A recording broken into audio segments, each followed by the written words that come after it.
నమస్కారం metro news కి స్వాగతం. ముందుగా ముఖ్యాంశాలు.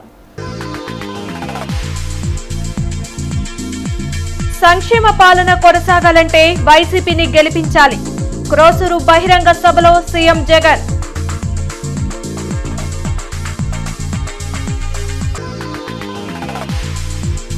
మునిగిపోతున్న వైసీపీకి ఓటు వేస్తే మురిగిపోతుంది.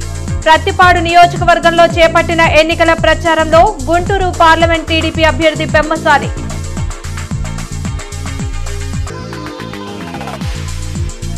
గుంటూరులో ఎన్డీఏ కూటమి పార్టీల కాపుల నాయకుల సమావేశం. జగన్ ను ఇంటికి పంపించేందుకు కలిసికట్టుగా పనిచేయాలి. వంగవీటి రాధా పిలుపు.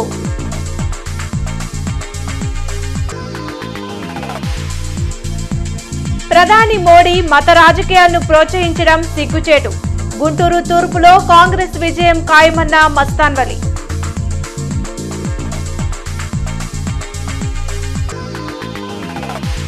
సూపర్ 6 కూటమి మేనిఫెస్టో అన్ని వర్గాలను మెప్పించాయి. ప్రజలు వైసీపీని ఓడించేందుకు సిద్ధంగా ఉన్నారు. గుంటూరు తూర్పు టీడీపీ ఎమ్మెల్యే అభ్యర్థి నసీర్.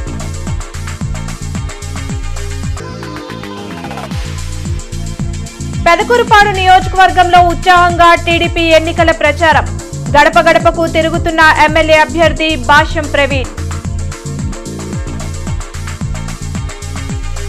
రాష్ట్రంలో గతంలో ఎన్నడూ జరగని విప్లవాత్మకమైన మార్పులను 58 నెలల పాలనలో తీసుకొచ్చినట్లు ముఖ్యమంత్రి వైఎస్ జగన్మోహన్ రెడ్డి తెలిపారు. పెదకూరుపాడు నియోజకవర్గంలోని క్రోసూరులో నిర్వహించిన ఎన్నికల ప్రచార బహిరంగ సభలో ముఖ్యమంత్రి వైఎస్ జగన్మోహన్ రెడ్డి పాల్గొన్నారు. 2014లో చంద్రబాబు ఇచ్చిన హామీలో ఎన్ని అమలయ్యాయో ప్రజలు గమనించాలన్నారు. విశ్వసనీయతకు ఓటు వేసేందుకు ప్రజలు సిద్ధం కావాలన్నారు. వైసీపీ ఎమ్మెల్యే అభ్యర్థి నంబూరు శంకర్రావు, పల్నాడు జిల్లా పార్లమెంట్ అభ్యర్థి అనిల్ కుమార్ యాదవ్, మంత్రి అంబటి రాంబాబు ఇతర నాయకులు పాల్గొన్నారు. ఇదే ముగ్గురు మళ్ళీ చంద్రబాబు మళ్ళీ మేనిఫెస్టో అంటా ఉన్నాడు. ఈసారి సూపర్ 6 అంటా ఉన్నాడు, సూపర్ 7 అంటా ఉన్నారు. ఇంటింటికి కేజీ బంగారం అంటా ఉన్నారు, ఇంటింటికి బెంజ్ కారు కొనిస్తామంటున్నారు. మరి ఆలోచన చేయమని అడుగుతా ఉన్నా. ల్యాండ్ టైటిలింగ్ యాక్టుతో ప్రజల ఆస్తుల్ని కూడా దోచుకోవాలని వైసీపీ ప్రభుత్వం చూస్తుందని గుంటూరు పార్లమెంట్ టీడీపీ అభ్యర్థి పెమ్మసాని చంద్రశేఖర్ ఆరోపించారు. ప్రత్తిపాడు నియోజకవర్గంలో వట్టిచెరుకూరులో నిర్వహించిన ఎన్నికల ప్రచారంలో ఎమ్మెల్యే అభ్యర్థి రామాంజనేయులతో కలిసి పాల్గొన్నారు. ప్రజలకు మేలు జరగాలంటే ఎన్డీఏ కూటమిని గెలిపించాలని పెమ్మసాని కోరారు. ఇచ్చిన ప్రతి హామీని చంద్రబాబు తప్పక అమలు చేస్తారని తెలిపారు. సెక్రటేరియట్ తాకట్టు పెట్టాడు, ఇంకేం లేదు. తాకట్టు పెడతానికి ఇంకా మన ఇళ్ల మీదకి, మన స్థలాల మీదకి, మన పొలాల మీదకి, మన షాపుల్లోకి వచ్చి వీటిని కూడా ల్యాండ్ గ్రాబింగ్ యాక్ట్ పేరులో ఆయన గుప్పెట్లో తీసుకుని కిరికిరి చేసి అధికారులతో పంచాయతీ పెట్టించుకోవాలంట. మనం ఏదన్నా తేడా వస్తే ఇది పరిస్థితి. అంటే లాయర్లు, చదువుకున్న న్యాయ వ్యవస్థ వీళ్ళందరూ ఏమైపోవాలో అర్థం చేసుకోండి. మన ప్రధాన న్యాయమూర్తులు ఎవరుంటారు? ఇక అయోధ్య రామిరెడ్డి గారు, ఆళ్ల రామకృష్ణారెడ్డి గారు, వైవి సుబ్బారెడ్డి గారు, సజ్జల రామకృష్ణారెడ్డి గారు, సుప్రీంకోర్టు ప్రధాన న్యాయమూర్తిగా జగన్మోహన్ రెడ్డి గారు ఉంటారు తప్పించి పేదవాడికి నీతి నిజాయితీ ఉన్నాడు ఎవరికి కూడా న్యాయమూర్తులు దొరకకుండా చేస్తారు. ఇదంతా ఒక పెద్ద దొంగల ముఠ. రేపు సైకిల్ గుర్తుకే ఓటు వేసి మీ నిజాయితీని నిరూపించుకోండి. ఎందుకంటే అభివృద్ధికి ఓటు వేయండి, మన పిల్లల భవిష్యత్తు కోసం ఓటేయండి, మన రాష్ట్రానికి రాజధాని కోసం ఓటేయండి, మన ఆస్తులను కాపాడుకోవడానికి ఓటేయండి. ఎందుకంటే పాస్ బుక్ల మీద ఆయన ఫోటోలు అప్పుడే వచ్చేశాయి. ఈ రోజు రిజిస్ట్రేషన్కి వెళితే ఒరిజినల్స్ వాళ్ళ చేతిలో ఉంటాయంట, జిరాక్స్ మీకు ఇస్తారట. కాబట్టి దయచేసి ఎవ్వరూ రిజిస్ట్రేషన్కి వెళ్ళొద్దండి. చంద్రబాబు నాయుడు గారు వచ్చిన తర్వాత ఈ చట్టాన్ని తీసి అక్కడ చెత్తలో మారేయడం జరుగుతుంది. బటన్ నొక్కి నొక్కి అలసిపోయిన సీఎం జగన్ ను మే 13న ఓటర్లు ఈవీఎం బటన్ నొక్కి ఇంటికి పంపించాలని వంగవీటి రాధా పిలుపునిచ్చారు. గుంటూరులో ఎన్డీఏ కూటమి పార్టీల కాపు నాయకుల ఆత్మీయ సమావేశం జరిగింది. వంగవీటి రాధాతో పాటు గుంటూరు పార్లమెంట్ టీడీపీ అభ్యర్థి పెమ్మసాని చంద్రశేఖర్, పశ్చిమ నియోజకవర్గ టీడీపీ అభ్యర్థి గల్లా మాధవి, ప్రత్తిపాడు నియోజకవర్గ టీడీపీ అభ్యర్థి రామాంజనేయులు ఇతర కాపు నాయకులు పాల్గొన్నారు. కూటమి అభ్యర్థుల విజయం కోసం కాపు నాయకులు పనిచేయాలని వంగవీటి రాధా కోరారు. రాష్ట్రానికి రాజధానిగా అమరావతిని కొనసాగాలన్న ఆయన వైసీపీ అరాచకాలను అడ్డుకునేందుకు జనసేన సై అంటూ సిద్ధంగా ఉందని చెప్పారు.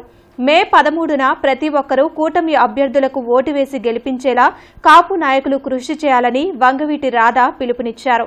కాపులకు అధిక ప్రాధాన్యతను చంద్రబాబు ఇచ్చారని పెమ్మసాని చంద్రశేఖర్ తెలిపారు. సమాజ అభివృద్ధిలో కాపుల పాత్ర విశేషమైందని రామాంజనేయులు గల్లా మాధవి తెలిపారు. కాపులు తలుచుకుంటే సాధించలేంది ఏమీ లేదని చెప్పారు. ఈ ప్రాంత సమస్యలు ఎప్పటి నుంచో ఉన్నాయి. అలాగే ఈ ప్రాంతంలో రాజధాని అనేది సగంలో ఆగిపోయింది. ఆ ప్రాంతాన్ని మొత్తం అంతా అభివృద్ధి చేయాలని చెప్పని ఒక సంకల్పంతో ముందుకొచ్చారు. కాబట్టి మనందరం కలిసికట్టుగా ఆయనకు మద్దతు తెలియజేయాలని చెప్పని కూడా మిమ్మల్ని అందరినీ కోరుకుంటా ఉన్నాం.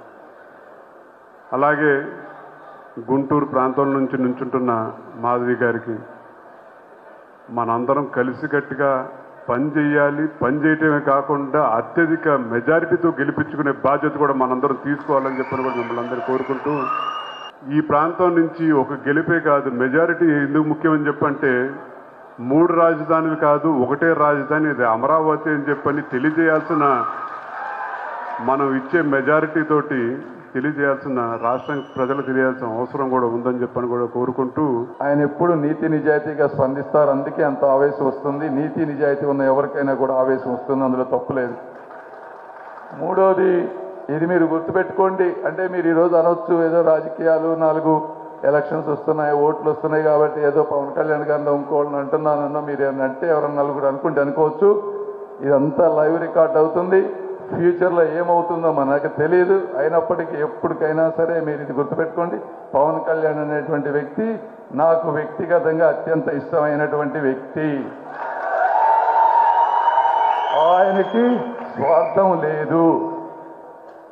ఒక అన్న గురించి కానీ ఇంకొకళ్ళ గురించి కానీ కష్టంలో ఉంటే ముందు వెనక ఆలోచించకుండా స్పందించేటువంటి వ్యక్తి. ఈ మాటలు చరిత్రలో ఇంకే 20-30 సంవత్సరాలు ఎప్పుడైనా కూడా చెప్తాను నేను. అగ్రవర్ణాల్లో ఉన్నటువంటి పేదలకి 10% రిజర్వేషన్ అదనంగా ఇచ్చినప్పుడు, అప్పుడు నేను పంచాయతీరాజ్ రూరల్ డెవలప్మెంట్ కమిషనర్గా ఉన్న చంద్రన్న గారు అధికారులందరినీ పిలిచారు. 10% అదనపు రిజర్వేషన్ వస్తే ఎవరికి ఇవ్వాలి అని అడిగారు. ఒక్కొక్కరు ఒక్కొక్క రకంగా చెప్పారు. ఆయన ఒకటే అన్నాడు, అగ్రవర్ణాల్లో 20-25 కులాలున్నా అత్యధికంగా పేదలున్నటువంటి కులం కాపు కులం. కాపు కులానికి సగం ఇచ్చి తీరాలని చెప్పినటువంటి మహానుభావుడు చంద్రన్న. అవినీతి మయమైపోయిన చిలకలూరిపేటలో మళ్ళీ ఇక్కడికి వచ్చి గుంటూరు ప్రజల్ని మోసం చేయాలి, గుంటూరు ప్రజలు ఏమీ తెలియదు అని అనుకుంటా ఉన్నారు. కాబట్టి నేను సేవ కోసం వచ్చాను. గౌరవ మర్యాదలు నా తండ్రి గారి నుంచి వ్యక్తిత్వమే నేను ఆస్తిగా పొంది వచ్చిన వ్యక్తిని కాబట్టి కంపల్సరీ ఖచ్చితంగా మీకు ఆ గౌరవ మర్యాదలు లభిస్తాయి. నా స్థాయిలో నా పరిధిలో నేను ఇవ్వవలసిన ప్రతి మర్యాదని ప్రతి గౌరవాన్ని మీకు అందజేస్తాను. మిమ్మల్ని నేను మీ చెంతకే వచ్చి మీకోసం నేను నిలబడతానన్నా ఈ సభాపూర్వకంగా చెప్తున్నాను. వైఎస్ఆర్ కాంగ్రెస్ పార్టీని ఎన్నికల్లో ఓడించి ఇంటికి పంపేందుకు ప్రజలు సిద్ధంగా ఉన్నారని గుంటూరు తూర్పు నియోజకవర్గ ఎమ్మెల్యే అభ్యర్థి నసీర్ అహ్మద్ తెలిపారు. గుంటూరు వారి తోటలో నిర్వహించిన ఎన్నికల ప్రచారంలో జనసేన బీజేపీ నాయకులతో కలిసి పాల్గొన్నారు. ఇంటింటికి తిరిగి సూపర్ 6 కూటమి మేనిఫెస్టోని ప్రజలకు వివరించారు. తూర్పు నియోజకవర్గ అభివృద్ధి జరగాలంటే టీడీపీని గెలిపించాలని నసీర్ కోరారు. ప్రజల్లో ఒక విశేషమైనటువంటి స్పందన లభిస్తూ ఉంది. ఎప్పుడు లేనటువంటి విధంగా ఈరోజు అధికార పార్టీ మీద ప్రజలు ఎప్పుడెప్పుడు ఈ ప్రభుత్వాన్ని గద్దె దించుదామనే ఆలోచనతో ప్రజలు ఎదురు చూస్తున్నటువంటి పరిస్థితులు ఉన్నాయి. ముఖ్యంగా గతంలో ప్రతిపక్ష నాయకుడిగా చంద్రబాబు నాయుడు గారు ప్రతిపక్ష నాయకుడిగా జగన్మోహన్ రెడ్డి గారు ఇచ్చినటువంటి ఏ ఒక్క వాగ్దానాన్ని కూడా నెరవేర్చకుండా ముఖ్యంగా పేద వర్గాలకు సంబంధించినటువంటి ప్రజలను నట్టేట ముంచినటువంటి పరిస్థితులు. ఈ ప్రాంతంలో ఎక్కడ అభివృద్ధికి నోచుకోక గతంలో ఎట్లా ఉందో అదే విధంగా ఎక్కడేసిన గొంగళి అక్కడే అనేటువంటి విధంగా ముఖ్యంగా ట్రాఫిక్ సమస్య కానీ అలాగే ఇక్కడ ఉన్నటువంటి ఇళ్లలో ఉన్నటువంటి ప్రతి ఒక్కరికి కూడా ట్రాఫిక్ ఎక్కువైపోయి ఇబ్బంది పడుతున్నటువంటి పరిస్థితులు గమనించి తప్పకుండా రాబోయేటువంటి రోజుల్లో తెలుగుదేశం జనసేన కూటమితో వచ్చేటువంటి ప్రభుత్వంలో ప్రతి ఒక్క సమస్య కూడా సమాధానం కనుక్కొని వెంటనే పరిష్కరిస్తామని, ప్రజలకు అవసరమైనటువంటి మౌలిక సదుపాయాలు ముఖ్యంగా వీధి దీపాలు కానీ రోడ్లు కానీ డ్రైన్లు కానీ వాటిని పూర్తి స్థాయిలో మరమ్మతులు చేసి ఒక మంచి నగరాన్ని రూపొందించడానికి మీరందరూ కూడా సహకరించాలి. గుంటూరు తూర్పు నియోజకవర్గంలో కాంగ్రెస్ పార్టీ ఎమ్మెల్యే అభ్యర్థి మస్తాన్ వలి ఎన్నికల ప్రచారం అట్టహాసంగా కొనసాగుతుంది. రామిరెడ్డి తోటలో నిర్వహించిన ప్రచారంలో ఇంటింటికి తిరుగుతూ బీజేపీ, వైసీపీ, కూటమి పార్టీతో ప్రజలకు ఇప్పటివరకు జరిగిన నష్టాలను వివరించారు. ముస్లిం రిజర్వేషన్లను రద్దు చేస్తామని ప్రధాని మోడీ ప్రకటించడంతో పాటు కాంగ్రెస్ అధికారంలోకి వస్తే మహిళల పుస్తలు లాక్కుంటారంటూ తప్పుడు ప్రచారం చేయడం సిగ్గుచేటన్నారు. దేశంలోనూ రాష్ట్రంలోనూ కాంగ్రెస్ హయాంలోనే అభివృద్ధి జరిగిందనేది వాస్తవమని మస్తాన్ అలీ చెప్పారు. ఎక్కడ మా ప్రత్యేక హోదా, ఎక్కడ మా యొక్క స్పెషల్ మా పోలవరం పూర్తి, ఎక్కడ మా రాజధాని ఢిల్లీని మించిన రాజధాని, ఇవి చెయ్యవు. ఇవాళ ఆంధ్రలో చిచ్చు పెట్టేటటువంటి ప్రయత్నం చేస్తూ ఉన్నాడు. ఇవాళ నరేంద్ర మోడీ గారు ఇక్కడ ఆంధ్రప్రదేశ్లో కూడా రాజకీయాన్ని బలహీనపరిచేటటువంటి ప్రయత్నం చేస్తూ ఉన్నాడు. డబ్బులున్నటువంటి మహిళల యొక్క తాళి పుస్తులు దాక్కోనంట కాంగ్రెస్ పార్టీ మైనార్టీలకు ఇచ్చిద్దంట. ఒక దేశ ప్రధానికి గౌరవం ఇచ్చేటటువంటి మాటలైనా ఇవి. ఈ కొత్త రాష్ట్రానికి ఏ విధంగా చేస్తాడో చెప్పాలని చెప్పి డిమాండ్ చేస్తూ ఇవాళ ప్రజలు కాంగ్రెస్ పార్టీ పట్టం కడుతున్నారు. కాంగ్రెస్ గెలవబోతూ ఉంది. అందుకోసం ఈ గుంటూరు తూర్పు నియోజకవర్గంలో భారతీయ జనతా పార్టీ, తెలుగుదేశం పార్టీ, లోపాయిగా వైఎస్ఆర్ ముగ్గురు కూడా కలిసి కాంగ్రెస్ని ఏ విధంగా ఓడించాలని చెప్పి ప్రయత్నం చేస్తూ ఉన్నారు. పెదకూరుపాడు నియోజకవర్గంలో తెలుగుదేశం పార్టీ ఎన్నికల ప్రచారం దూసుకుపోతుంది. పెదకూరుపాడులో నిర్వహించిన ఎలక్షన్ క్యాంపెయిన్లో టీడీపీ ఎమ్మెల్యే అభ్యర్థి భాష్యం ప్రవీణ్ పాల్గొన్నారు. సూపర్ 6 పథకాలతో పాటు కూటమి మేనిఫెస్టోలోని అంశాలను ప్రజలకు వివరించారు. రాష్ట్రాన్ని అధోగతి పాలు చేసిన సీఎం జగన్ ను ప్రజలు తమ ఓటుతో మరోసారి అధికారంలోకి రాకుండా ఓడించాలని కోరారు. సైకిల్ గుర్తుపై ఓటు వేసి తనను భారీ మెజార్టీతో గెలిపించాలని భాష్యం ప్రవీణ్ ఓటర్లను అభ్యర్థించారు.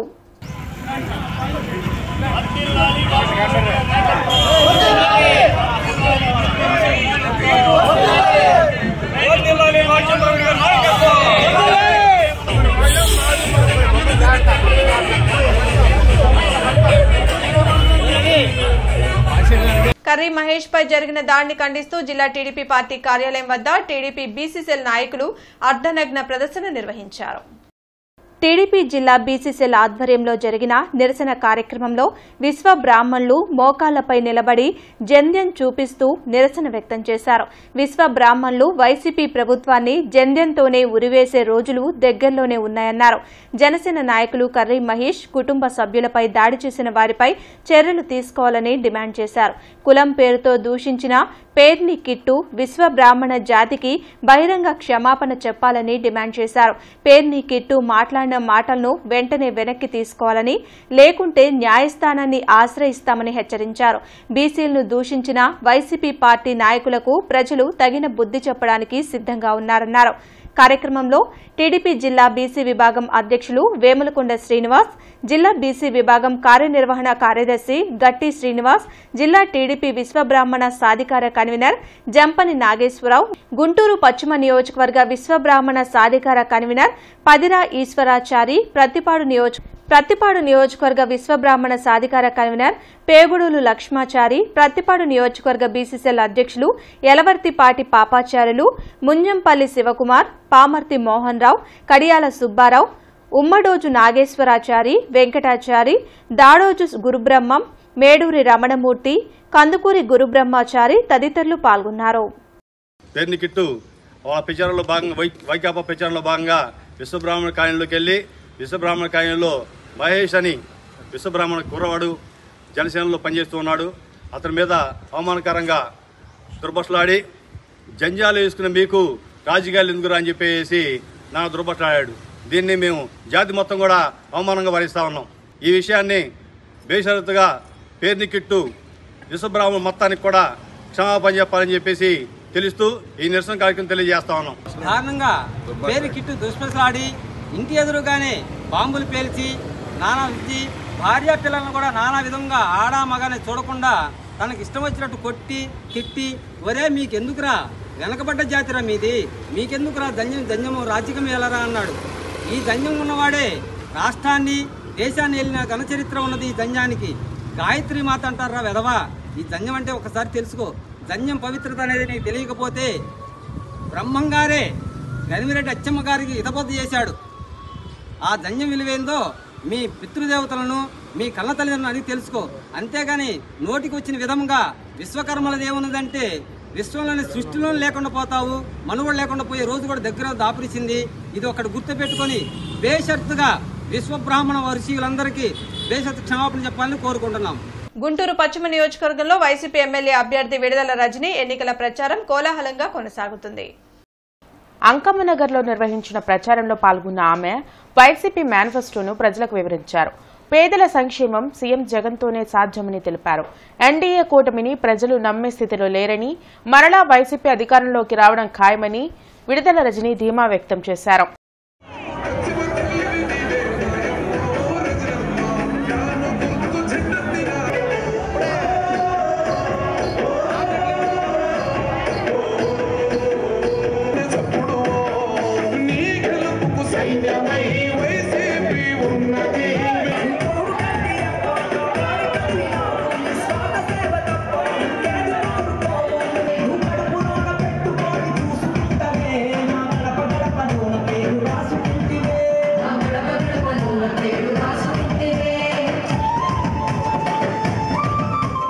పెదకాకాల్లో టీడీపీ జనసేన పార్టీలకు షాక్ తగిలింది. పెద్ద ఎత్తున వైఎస్ఆర్ కాంగ్రెస్ పార్టీలోకి యువత చేరింది. గతంలో ఎన్నడూ లేని విధంగా యువతకు ఉద్యోగ ఉపాధి అవకాశాలు కల్పించిన ఘనత రాష్ట్ర ముఖ్యమంత్రి వైఎస్ జగన్మోహన్ రెడ్డికే దక్కుతుందని రాజ్యసభ సభ్యులు గుంటూరు, పల్నాడు, బాపట్ల, కృష్ణా, ఎన్టీఆర్ జిల్లాల రీజనల్ కోఆర్డినేటర్ ఆళ్ల అయోధ్యరామిరెడ్డి పేర్కొన్నారు.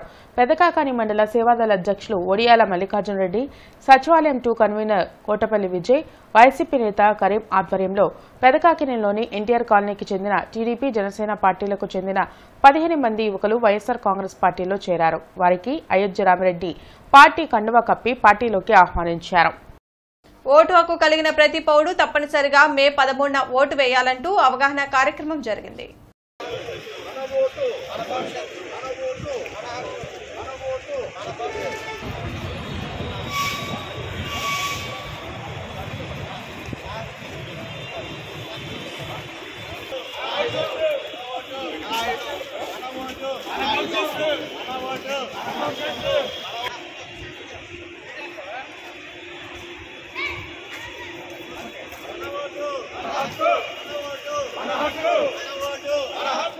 రాష్ట్ర మార్కెటింగ్ శాఖ వేసవి సెలవు దినాలను ప్రకటించింది. ఎండల తీవ్రత పెరగడంతో మిర్చి యార్డులో పనులు చేయడం కార్మికులకు కష్టతరంగా మారింది. ఈ నేపథ్యంలో వివిధ యూనియన్ విజ్ఞప్తి మేరకు ప్రతి సంవత్సరంలాగే ఈ నెల 11వ తేదీ నుంచి జూన్ 9వ తేదీ వరకు వేసవి సెలవు దినాలను మార్కెటింగ్ జేడీ కాకుమని శ్రీనివాసరావు ప్రకటించారు. దీని దృష్ట్యా రాష్ట్ర వ్యాప్తంగా రైతులు ఈ నెల 10వ తేదీ రాత్రి వరకే యార్డుకు సరుకు విక్రయానికి తెచ్చుకోవాలన్నారు. సెలవు దినాల అనంతరం జూన్ 10న యార్డ్ పునఃప్రారంభమవుతుందన్నారు. దీని దృష్ట్యా జూన్ 9వ తేదీ రాత్రి నుంచి యార్డులోకి సరుకు అనుమతిస్తామన్నారు. మిర్చి లావాదేవీలకు మాత్రమే సెలవులని, యార్డులో అధికారిక కార్యకలాపాలు యథాతథంగా కొనసాగుతాయన్నారు. రాష్ట్రంలో ఎండల తీవ్రతకు ప్రజలు బెంబేలెత్తుతున్నారు. అధిక ఉష్ణోగ్రతలకు వడగాల్పులు తోడయ్యాయి. దీంతో బయటకు వచ్చేందుకు ప్రజలు భయపడుతున్నారు. వృద్ధులు, పిల్లలు అత్యవసరమైతే తప్ప ఇంటి నుంచి బయటకు రావద్దని అధికారులు సూచిస్తున్నారు. పెదకూరుపాడు నియోజకవర్గంలో తెలుగుదేశం పార్టీ ఎన్నికల ప్రచారం ఉత్సాహంగా సాగుతుంది. టీడీపీ ఎమ్మెల్యే అభ్యర్థి భాష్యం ప్రవీణ్ సతీమణి భాష్యం లావణ్య అచ్చంపేట మండలం పెద్దపాలెం గ్రామంలో గడప గడపకు ఎన్నికల ప్రచారం చేపట్టారు. స్థానిక సమస్యలపై ఆరా తీసిన ఆమె ప్రజాప్రభుత్వ అధికారంలోకి వచ్చాక ప్రత్యేక ప్రణాళికతో సమస్యలు పరిష్కరిస్తామని హామీ ఇచ్చారు. పంచాయతీ కూడా అడిగారు. పంచాయతీది కూడా నేను ప్రవీణ్ గారితో చెప్తాను. ప్రవీణ్ గారిది సైకిల్ గుర్తు పెట్టుకోండి తల్లి, ఇంకేమొద్దు. సైకిల్ చూడంగానే మనం ఊరికి ఇలా నొక్కి తీసేయకూడదు, వెంటనే కాసేపు ఇలా పట్టుకొని తీసేయాలి. మనకి సైకిల్ గుర్తు తల్లి భాష్యం ప్రవీణ్ గారు సైకిల్ గుర్తు 3వ నెంబర్ వచ్చింది తల్లి. పిల్లలు బాగుండాలి, రాజధాని వస్తాయి, పిల్లల భవిష్యత్తు బాగుంటుంది, మనకు కూడా పనులు దొరుకుతాయి. ఒకసారి అర్థం చేసుకోవడం తప్పకుండా సైకిల్ గుర్తు. టీడీపీ ప్రభుత్వంలోనే ముస్లింల సంక్షేమం సాధ్యమవుతుందని ముస్లిం మైనార్టీ వెల్ఫేర్ అసోసియేషన్ రాష్ట్ర అధ్యక్షులు షరీఫ్ అన్నారు. పశ్చిమ నియోజకవర్గ టీడీపీ కార్యాలయంలో షరీఫ్ మీడియాతో మాట్లాడుతూ చంద్రబాబు 5 కోట్ల రూపాయలను ఖర్చు చేసి ముస్లింలకు 4% రిజర్వేషన్ను కాపాడారన్నారు. చంద్రబాబు ముస్లింల కోసం ప్రత్యేక సంక్షేమ పథకాలను అమలు చేయడమే కాకుండా షాదీ ఖానాలను కట్టించారన్నారు. 5 ఏళ్లలో వైసీపీ ప్రభుత్వం ముస్లింల కోసం ఒక్క సంక్షేమ పథకాన్ని కూడా అమలు చేయలేదన్నారు. చంద్రబాబు ముస్లింలకు అందించిన సంక్షేమాన్ని దృష్టిలో పెట్టుకుని రానున్న ఎన్నికల్లో టీడీపీని గెలిపించేందుకు ముస్లింలు సిద్ధంగా ఉన్నారన్నారు. టీడీపీ ప్రభుత్వం అధికారంలోకి వచ్చిన తర్వాత ముస్లింల కోసం ప్రత్యేక పథకాలను అమలు చేసేలా కార్యాచరణ సిద్ధం చేసినట్లు చెప్పారు. మరి ఎవరు 4% తీసేస్తున్నారు, ఎవరు 4% కాపాడుతున్నారు జనాలకు తెలియటానికి ఈరోజు మేము ముస్లిం సంక్షేమ సంఘం తరపు నుంచి రాష్ట్ర వ్యాప్తంగా తిరుగుతూ ముస్లింలకి కావాల్సిన వాళ్ళ యొక్క సంక్షేమ ఫలాలు ఎవరిచ్చారు, ఈ పథకాలు మొత్తం ఎవరు చేశారని చెప్పి వివరిస్తున్నాము. అదే కాకుండా మీరు ఇప్పుడు ఈ 5 ఏళ్లలో ముస్లింలకి ఒక్క గోడ కూడా కట్టలేదు. ఈ 5 ఏళ్లలో ముస్లింలకు ఒక గోడ కూడా కట్టలేదు. నా ముస్లిం సోదరులకు చాలామందికి తెలియదు. ఎందుకంటే చెప్తే వింటారు, కానీ వినరు. ఫస్ట్ వింటారు, తర్వాత అర్థం చేసుకుంటారు చేశారా లేదా అని చెప్పి తెలియజేస్తూ ఈరోజు ఈ కార్యక్రమం మన ముస్లిం సోదరులందరూ రాష్ట్ర వ్యాప్తంగా కలిసి పనిచేయాలని చెప్పి తెలియజేస్తూ టీడీపీ రూపొందించిన మేనిఫెస్టోలో రాష్ట్ర వ్యాప్తంగా ఉన్న ముస్లింలతో పాటు నూర్ భాషలకు సంక్షేమ పథకాలను ప్రకటించడం అభినందనీయమని నూర్ భాషల సంఘం నాయకులు నాగూర్ అన్నారు. ముస్లింల అభ్యున్నతి కోసం కృషి చేసే చంద్రబాబును ముఖ్యమంత్రిని చేసేలా రాష్ట్ర వ్యాప్తంగా ఉన్న నూర్ భాషా కుటుంబాలు కృషి చేయాలన్నారు. పశ్చిమ నియోజకవర్గ టీడీపీ కార్యాలయంలో నాగూర్ మీడియాతో మాట్లాడుతూ నూర్ భాషల సంక్షేమం కోసం ప్రతి సంవత్సరం 100 కోట్ల రూపాయలను కేటాయిస్తామని ప్రకటించడం సంతోషకరమన్నారు. నూర్ భాషల సమస్యలను చెప్పుకునే అవకాశం కూడా జగన్ ఇవ్వలేదన్నారు. గతంలో ముస్లిం మైనార్టీ నూర్ భాషల సంక్షేమం కోసం చంద్రబాబు అనేక పథకాలను అమలు చేశారన్నారు. గతంలో చంద్రబాబు నాయుడు గారు ఏదైతే చెప్పారో ఆ అన్ని సంక్షేమ పథకాలతో పాటు ఈసారి నూర్ భాషలు కూడా ప్రతి సంవత్సరం 100 కోట్ల రూపాయలు కేటాయించడం బడ్జెట్లో మేమందరం కూడా ఈ ఆంధ్రప్రదేశ్ రాష్ట్రంలో ఉన్నటువంటి 175 నియోజకవర్గంలో ఉన్నటువంటి మా నూర్ భాష కుటుంబ సభ్యులందరూ కూడా తెలుగుదేశం వైపు మొగ్గు చూపుతున్నారు. ఇప్పటికీ ఈ తెలుగుదేశం పార్టీ పుట్టినప్పటి నుంచి కూడా ఈ నూర్ భాషా ముస్లింలు దాదాపుగా 70% మంది కూడా తెలుగుదేశం పార్టీ మద్దతుదారులుగా ఉన్నారు. చంద్రబాబు నాయుడు గారు నూరు భాష కార్పొరేషన్కి 100 కోట్లు ఇవ్వడం అనేది చాలా మాకు సంతోషకరమైన విషయం. ఎందుకంటే ఇప్పుడున్న ముఖ్యమంత్రి ఎవరైతే జగన్మోహన్ రెడ్డి గారు ఉన్నారో మరి కార్పొరేషన్ చైర్మన్ పదవులు అయితే ఇచ్చారు, కానీ ఇంతవరకు కూడా ₹1 కూడా ఇవ్వని సందర్భం అయితే నూరు భాషలకు ఇవ్వదని చెప్పి కూడా మీ మీడియా సందర్భం మీకు తెలియజేస్తున్నాను. ప్రజలు ఒక్కసారి ఓటు వేసి మేము మోసపోయాం జగన్మోహన్ రెడ్డి గారికి. ఎందుకంటే కార్పొరేషన్ చైర్మన్లు చేశారు, కానీ ఏ రోజున ఎక్కడ కూడా మా నూరు భాష సంఖ్యలో ₹1 ఇచ్చిన సందర్భాలు లేవు. వార్తలు ముగించే ముందు ముఖ్యాంశాలు మరోసారి. సంక్షేమ పాలన కొనసాగాలంటే వైసీపీని గెలిపించాలి. క్రోసూరు బహిరంగ సభలో సీఎం జగన్.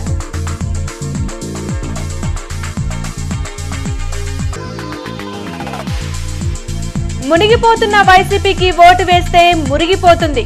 ప్రత్తిపాడు నియోజకవర్గంలో చేపట్టిన ఎన్నికల ప్రచారంలో గుంటూరు పార్లమెంట్ టీడీపీ అభ్యర్థి పెమ్మసాని.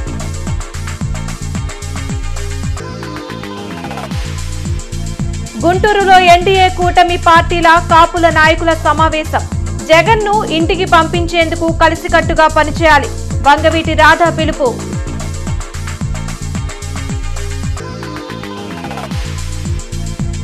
ప్రధాని మోడీ మత రాజకీయాలను ప్రోత్సహించడం సిగ్గుచేటు. గుంటూరు తూర్పులో కాంగ్రెస్ విజయం ఖాయమన్న మస్తాన్వలి.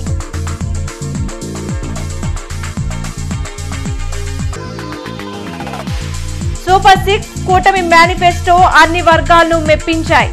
ప్రజలు వైసీపీని ఓడించేందుకు సిద్ధంగా ఉన్నారు. గుంటూరు తూర్పు టీడీపీ ఎమ్మెల్యే అభ్యర్థి నసీర్.